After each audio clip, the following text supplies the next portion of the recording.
ओम सहनाववतु ओम सहनाववतु सहनौ भुनक्तु सहनौ भुनक्तु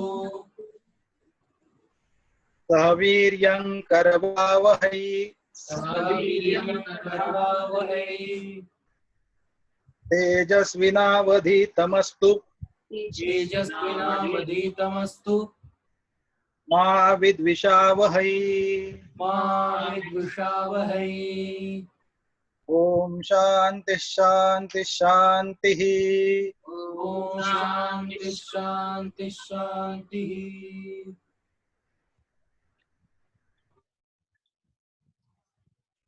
आता जे लोक नंतर ऍड झालेले आहेत आपल्या या सगळ्या उपनिषद चिंतनामध्ये, त्यांच्यासाठी काही गोष्टी सांगणं आवश्यक आहे.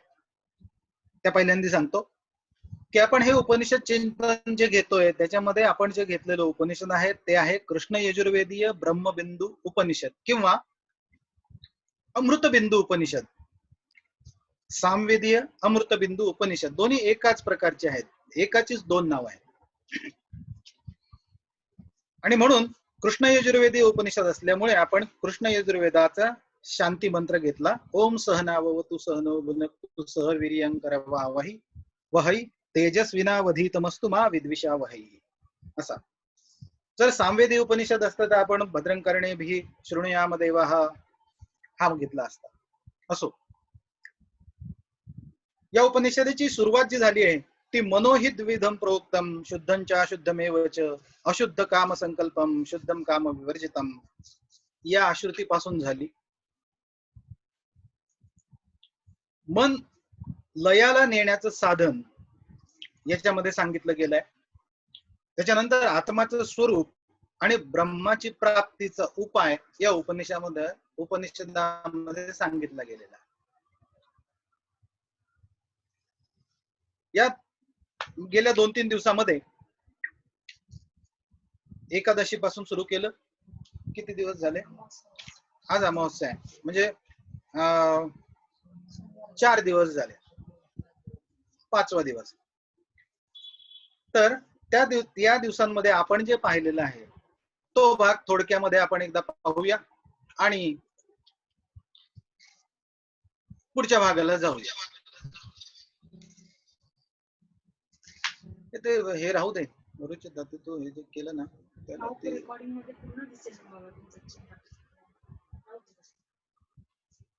असो. मला ते कोणी दिसले नंबर असतं ग बाळा. तर आपण जे पाहिलंय थोडक्यामध्ये मागे आतापर्यंत जे पाहिलं त्याचा आपण एक धावता आढावा घेऊया आणि मग काल 2 प्रश्न ग्रुपवर आले होते त्या प्रश्नांबद्दल आपण थोडस जाणून घेऊया. त्याचं उत्तर आपण काय आहे ते पाहूया.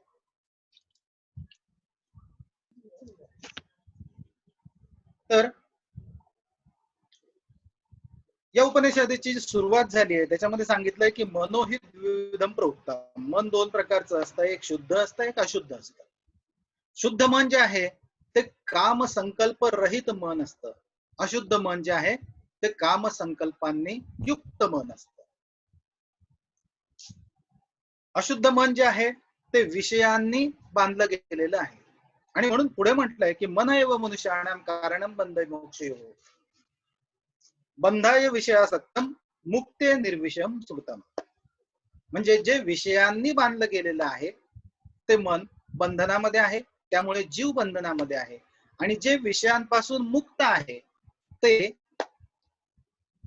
मुक्तीचं साधन आहे. असं निर्विषय झालेलं मन मुक्तीचं साधन आहे.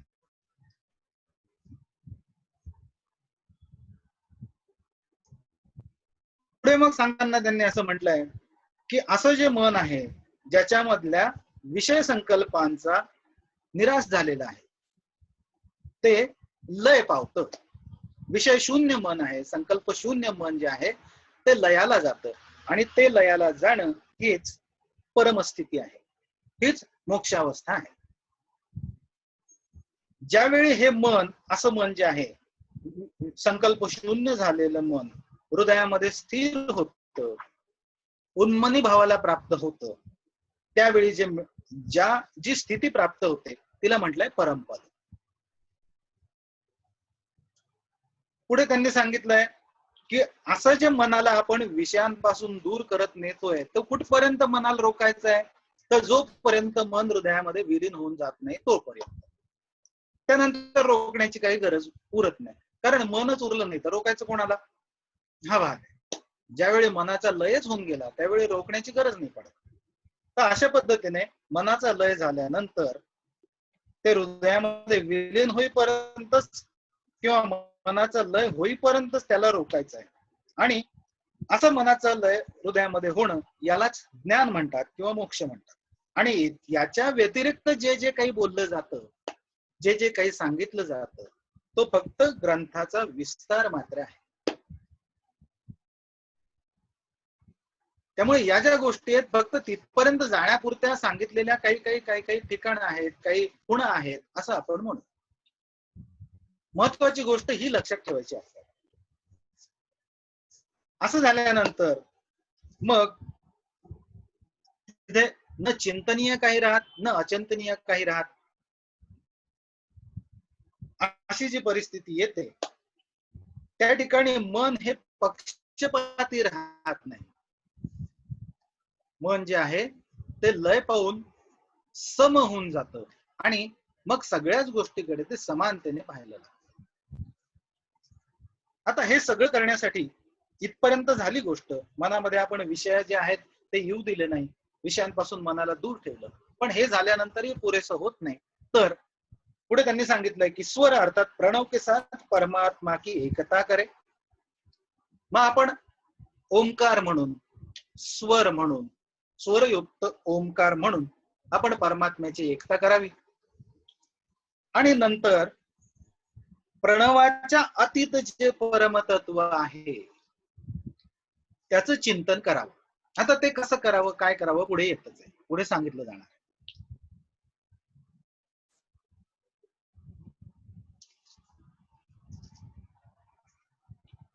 आपण ज्यावेळी हे या पद्धतीने करतो त्यावेळी जर आपण परमेश्वराचे या प्रणवाच्या पलीकडे असलेल्या परमतत्वाचं चिंतन केलं नाही तर शून्य अवस्था तयार होते, समाधी शून्य रूप हो जाती है.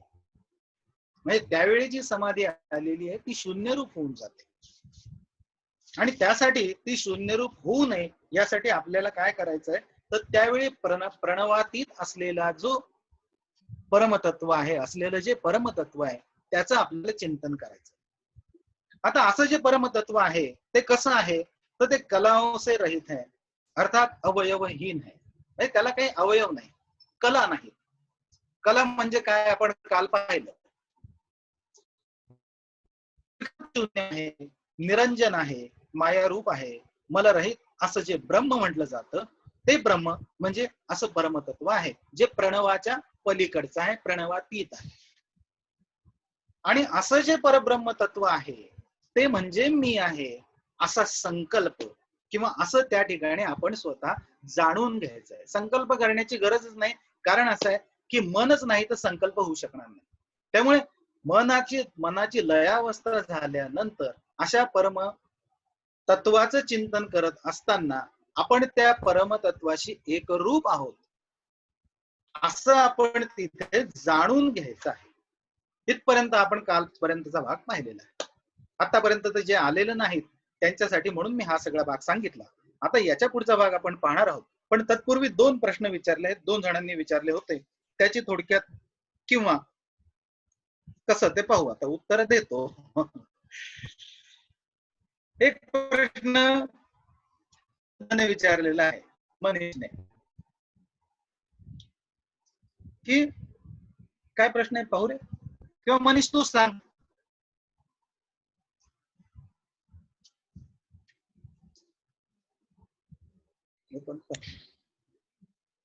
शून्य अवस्था म्हणजे काय आणि ती आपल्याला प्राप्त कशी होते हे कसं काय कळतं? हा, तर मनीषने विचारलेला प्रश्न तुम्ही सगळ्यांनी ऐकला असेल की शून्य अवस्था म्हणजे काय आणि ती प्राप्त कशी होते हे आपल्याला कसं कळतं. किंवा ती प्राप्त होत असताना आपल्याला कळते का? या दोन गोष्टी. आता हा प्रश्न अगदी बरोबर आहे जो विचारला तो. आणि दुसरा प्रश्न प्रीतीने विचारलेला आहे. त्या प्रश्नामध्ये तिने असं विचारलेलं आहे की शरीराची जाणीव जाण्यासाठी काय करावं. हे दोन प्रश्न आहेत. या दोन्ही प्रश्नांची साधारणपणे एकमेकाशी संबंधित असलेले प्रश्न असल्यामुळे दोन्ही प्रश्नांची उत्तरं लगोलग देतो जेवढं मला शक्य आहे तेवढं. आणि आपण जे उपनिषद पाहतो आहे, ब्रह्मबिंदू उपनिषद आहे, त्या उपनिषदाच्या अनुषंगाने मी उत्तर देण्याचा प्रयत्न करणार आहे. या उपनिषदामध्ये सुरुवातीपासून जे सांगितलेलं आहे की मनामध्ये आपण नेहमी विषयांचं चिंतन करत असतो, हा भाग पहिल्यांदा सांगितला गेलेला आहे.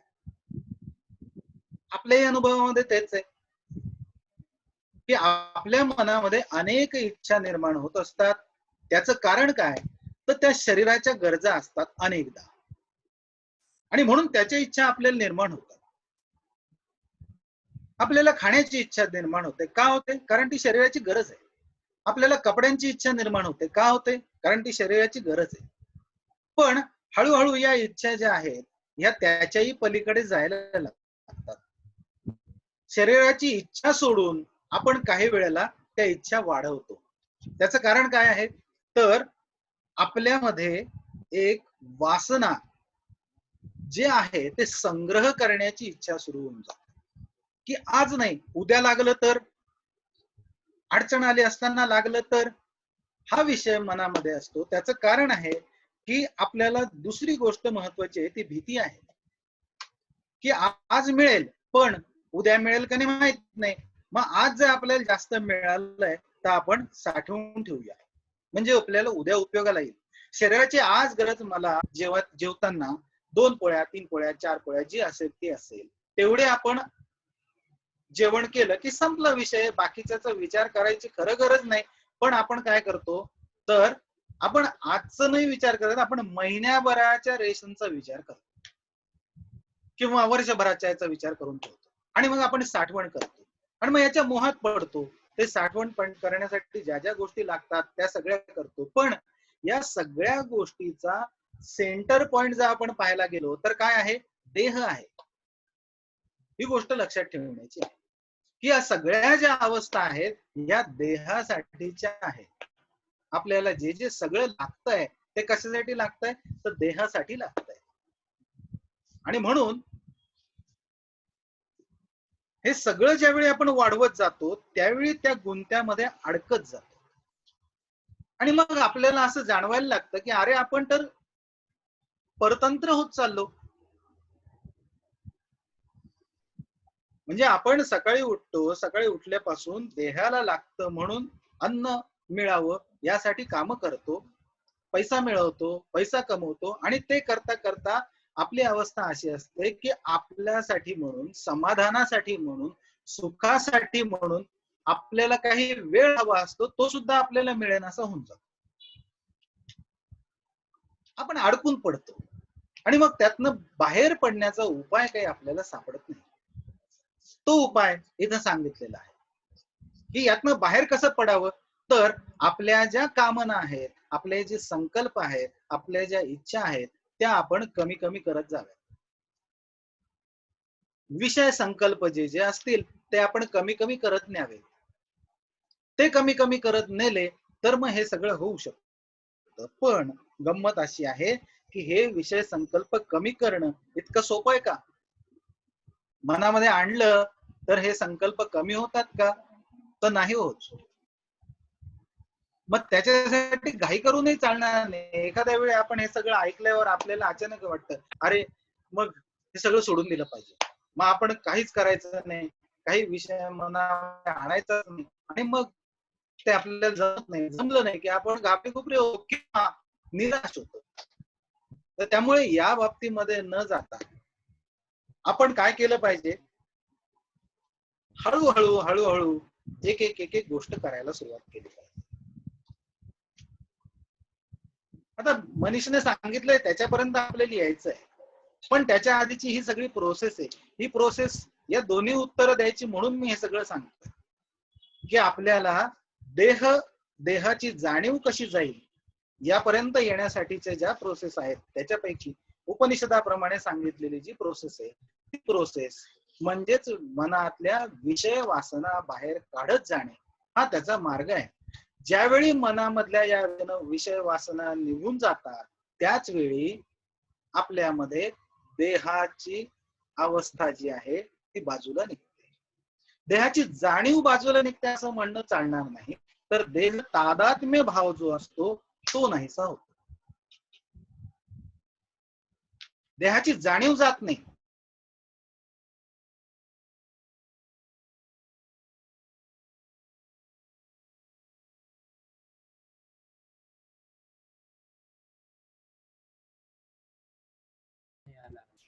एक मिनिट हा, कनेक्शन गेलेले जॉईन होतात परत.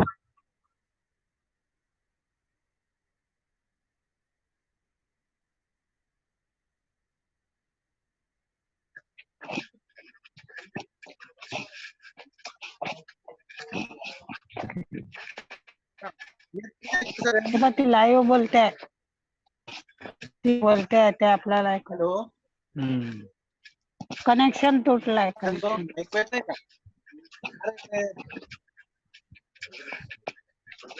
येत आहे ना ऐकू? हो येतंय. हो हो येते येते. ठीक आहे. तर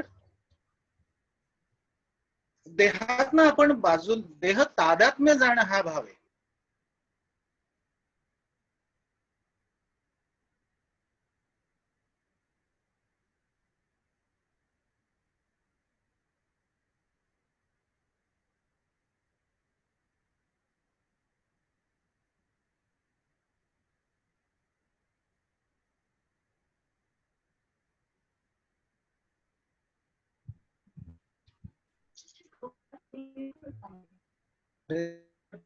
तुझं ते ठेवल्यामुळे झालं ते. प्रॉब्लेम येतोय तर रेंज नीट जागा असेल तिथे ठेव बा. तर देहाची जाणीव जाणं हा भाग नाहीये. देहाची जाणीव जात नाही आणि देहाची जाणीव जायलाही नको, पण देह तादात्म्य गेलं पाहिजे. याचा अर्थ काय, तर मी देह आहे हा भाग जाणं महत्वाचं आहे. आपल्या मनामध्ये हा जो भ्रम बसलेला आहे, आपल्या बुद्धीमध्ये हा जो भ्रम बसलेला आहे की मी देह आहे हा भाग जाणं गरजेचं आहे. म्हणून याला म्हटलं जातं की देह तादात्म्य जाणं. तर ज्यावेळी मनातले हे सगळे विषय विकार बाजूला जातात आणि मन हे विषय शून्य होतं त्यावेळी मनामधला आपला देह तादात्म्य भाव जातो. हा भाग आपण समजून घेण्याचा भाग आहे.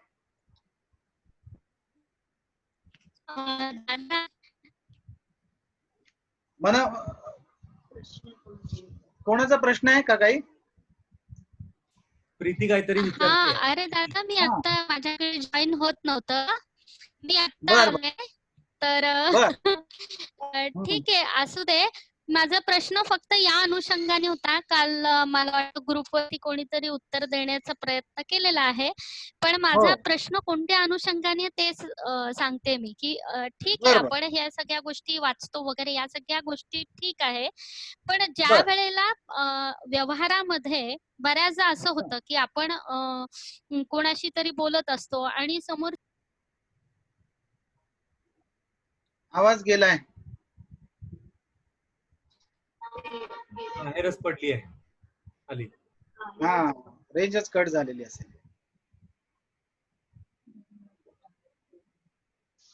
असो, हॅलो, आपण हा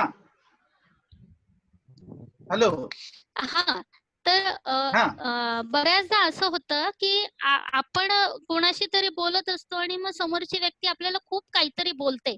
म्हणजे हे मान्य आहे की ती आपल्याला नाही बोलते, या देहाला बोलते आहे, पण तरी सुद्धा त्यावेळेला हे कसं काय पाळायचं असतं, हे मला या अनुषंगाने विचारायचं होतं. बर बर बर बर हरकत नाही. तर त्याच भागापर्यंत आपल्याला यायचंय. मुळात असं आहे की ज्यावेळी मनामध्ये आपल्या या सगळ्या विषयासक्ती असतात त्यावेळी त्या एखादी इच्छा आपल्या मनामध्ये असेल आणि ती जर पूर्ण झाली नाही तर आपल्याला त्याच्यामुळे वाईट वाटणं, दुःख होणं हा भाग येत असतो. हा आपला अनुभव. मी एखादी इच्छा निर्माण केली, मी एखाद्याशी बोलतो आहे समजा, त्या व्यक्तीने माझ्याशी चांगलं बोलावं अशी माझी इच्छा आहे, पण ती व्यक्ती चांगलं न बोलता मला काही गोष्टी सुनवायला लागली. हॅलो, हा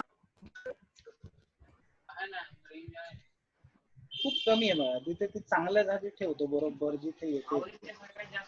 आत्ता आवाज आला चांगला, शेवटी बोललास तेव्हा. त्याच्या आधी तुटक होता. हा बर, आता येतोय? हो हो, आता चांगला येतोय. ओके, ठीक.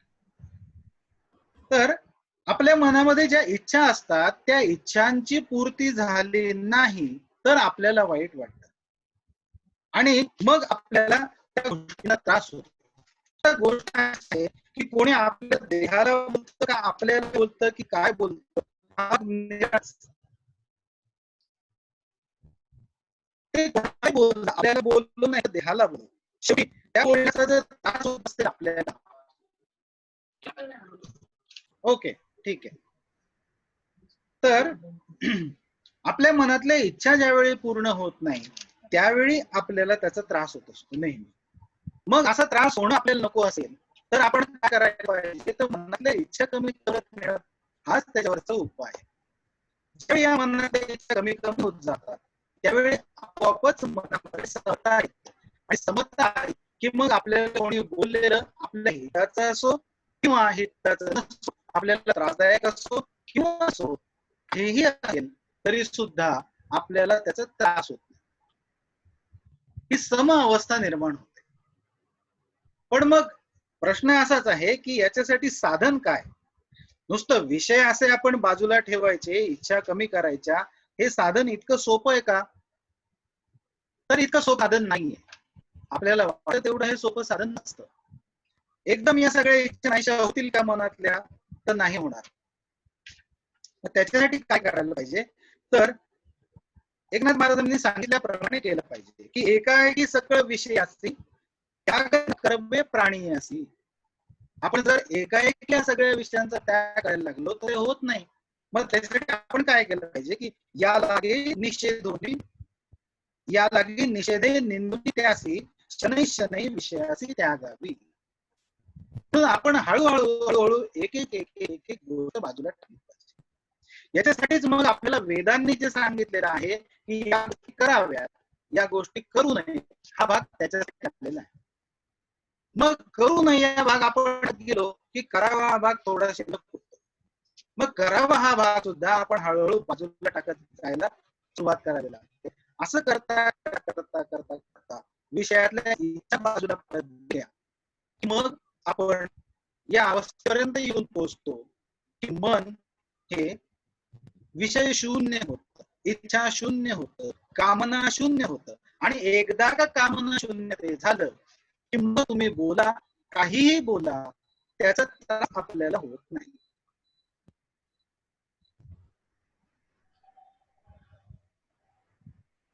देहाची जाणीव किंवा देह तादात्म्य जाणं यालाच म्हणतात.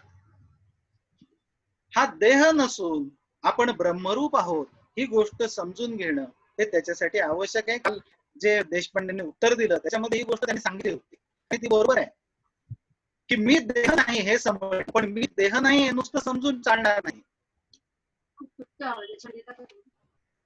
दादा दादा हा, तुझा व्हिडिओ पण बंद करून पहा, कदाचित त्याने पण तुझं नेट कनेक्शन जरा सिक्युअर होईल. कारण आता जे काही बोललास 3-4 वाक्य ती सगळी खूप तुटक आली आहेत. बर, रेंज नेट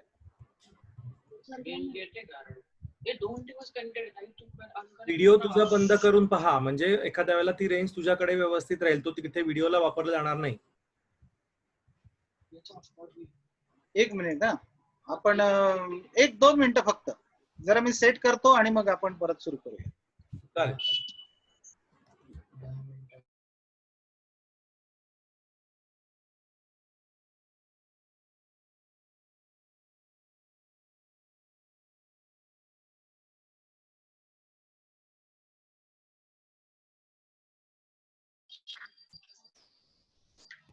ठीक आहे. आता येतोय आवाज नीट? हो. तुटक येतोय, तुटक. म्हणजे रेंज कुठे आहे बघ. बरं, आता पाहूया जशी परमेश्वराची इच्छा असेल. आपण तर फार एकदा तो त्याच्यामध्ये प्रश्नाचा शेवटचा जो आत्ताचा भाग होता तो एकदा जरा रिवाइज कर, कारण तो आवाज खूप तुटक आला त्याच्यामध्ये. बरं बरं, हरकत शेवटचा नाही. म्हणजे मनाला याच्यातून बाहेर काढायचंय, वासनांमधून बाहेर कसं काढायचंय तो भाग महत्वाचा. हा, मग आता मनाला आपल्याला जर बाहेर काढायचं, मनाला वासनांमधनं जर बाहेर काढायचं असेल तर एकदम ते शक्य नाही. आज आपण ठरवलं की आज आपण हे करू आणि मनाला एकदम वासनांमधनं बाहेर काढू, तर एकाएकी ते होणं शक्य नाहीये. बरं, याच्यासाठी अनेक उपाय आहेत. म्हणजे असं नाहीये की एकच उपाय. परत रेंज मध्ये आले, मला आवाज नाही येत आहे. मनाला कामना रहित करणं ही गोष्ट इतकी सोपी नाही, ही हळूहळू करण्याची गोष्ट आहे. त्याच्यासाठी एकनाथ महाराजांनी सांगितलेला जो भाग आहे तो असा आहे, ते म्हणतात की एकाएकी सकळ विषयाची त्याग न करवे प्राण्याची.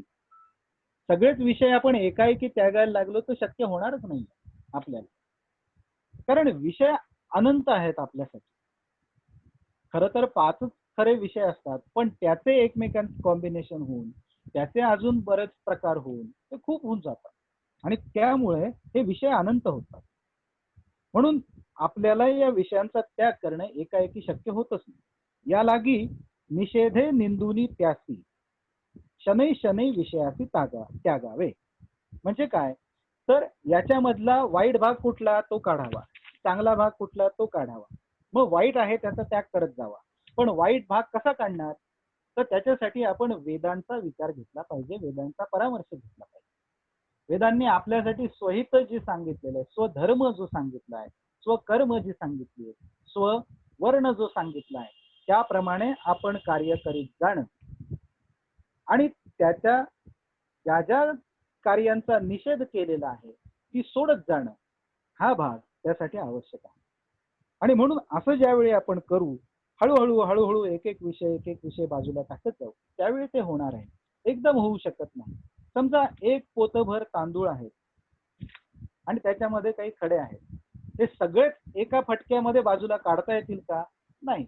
आपल्याला थोडं थोडं घेत जावं लागेल, निवडत एक एक खडा त्यातनं बाजूला करत जावं लागेल. आणि मग असं करता करता पूर्ण 1 क्विंटल तांदूळातले सगळे खडे बाजूला होतात. पण हा हळूहळू करण्याचा भाग आहे. ही प्रोसेस स्लो प्रोसेस आहे. त्याप्रमाणेच मनाच्याही बाबतीत करणं गरजेचं आहे. यापरी विषय निवृत्ती माझ्या वेदांची वेदोक्ती, दावुनी गुणदोषांची उक्ती, विषयासक्ती सांडावी, असं कृष्णाने सांगितलेली गोष्ट आहे. कृष्ण म्हणतात की या पद्धतीने आपण विषयाची निवृत्ती करायला हवी. ही माझ्या वेदांची वेदोक्ती आहे. वेदामध्ये निषेध सांगितला, विधी सांगितला आणि निषेध सांगितला, त्याप्रमाणे कार्य करत जावं. गुण आणि दोष सांगितले, दोष सोडत जावे, गुण घेत जावे. पहिल्यांदा हे झालं की निम्म काम होतं. जे दोष आहेत ते बाजूला आपण टाकत गेलो की निम्मा भाग आपला पूर्ण होतो. आणि मग हळूहळू करत गुणही बाजूला टाकावे लागतात. ही पण गोष्ट महत्वाची, कारण हे जे गुण आहेत माझ्याजवळ आहे म्हटलं की माझ्यामध्ये अहंकार निर्माण होतो. हा अहंकार निर्माण झाल्यानंतर जर त्या गुणाला कोणी हात लावला तर पुन्हा मी शुद्ध होतो, पुन्हा मला त्याचा त्रास होतो आणि पुन्हा तेच दुःख अनुभवायची वेळ. आणि तेवढ्यासाठी आपल्याला जर या देह तादात्म्यापासून दूर जायचं असेल तर पहिल्यांदा अहंकार जावा लागतो. गुणांमुळे अहंकार वाढतो आणि जोपर्यंत अहंकार बाजूला जात नाही तोपर्यंत देह तादात्म्यही बाजूला जात. म्हणून हळूहळू करत या गुण आणि दोषांना सुद्धा बाजूला सोडत जावं लागतं. असं ज्यावेळी आपण करू त्यावेळी देह तादात्म्य जातं. आता ही जी गोष्ट आहे याविषयी आपण पुढे येऊच या, कारण या उपनिषदांमध्ये त्याच्याबद्दल सांगितलं जाणारच आहे पुढे सुद्धा. पण एक गोष्ट अशी आहे की याच्यासाठी उपाय पण पुष्कळ आहे. एक गोष्ट करायची असेल आपल्याला तर त्या गोष्टीसाठी उपाय पुष्कळ आहे. आमकाच एक उपाय केल्याने हे घडणार आहे का, तर असं म्हणून आपल्याला चालणार नाही. आपण ज्यावेळी ज्ञानाचा विचार करतोय, उपनिषदाचा विचार करतोय, त्यावेळी ज्ञान या माध्यमातून विचार करत करत आपण तिथपर्यंत जाऊ शकतो. आपण देह तादात्म्य सोडू शकतो. आपण ज्यावेळी योगाचा विचार करू त्यावेळी योगाच्या माध्यमातून आपण जाऊ शकू. मग आपण आसनांचा विचार करू, शवासन आहे. मग आपण प्राणायामाचा विचार करू, प्राणायाम आहे. मग आपण प्रत्याहाराचा विचार करू, प्रत्याहार आहे. त्याच्यामध्ये ध्यान, धारणा यांचा विचार आहे. कारण जोपर्यंत धारणा आपली स्थिर होत नाही की मी देह नाही, तोपर्यंत बाकी सगळ्या केलेल्या कृती या काही कामाच्या उरत नाही. म्हणून आपण योगाच्या साह्याने पण जाता येतं. कोणी म्हणेल आम्हाला योग आणि ज्ञान हे दोन्ही नाही पटत, कर्म आहे, कर्माच्या साह्याने पण जाता येईल. मग कर्मामध्ये पुन्हा प्रकार येतात की न करायची कर्म आणि करायची कर्म, उत्तम कर्म आणि निकृष्ट कर्म. मग निकृष्ट कर्म सोडत जावीत आणि उत्तम कर्म करत जावीत, सत्कर्म करत जावीत आणि दुष्कर्म सोडत जावीत. हा प्रकार करत करत आपण हेच साधतो, दुसरं काही नाही. योगस्य चित्तवृत्ती निरोध हा योगाचा भाग झाला. चित्तामधून या वृत्तींचा निरोध करत जाणं म्हणजेच मनामधनं विषयांच्या कामनांचा निरोध करत जाणं, म्हणजेच कर्माचा पण निरोध करत जाणं. अशा वेगवेगळ्या पद्धतीने हे आपण करू शकतो.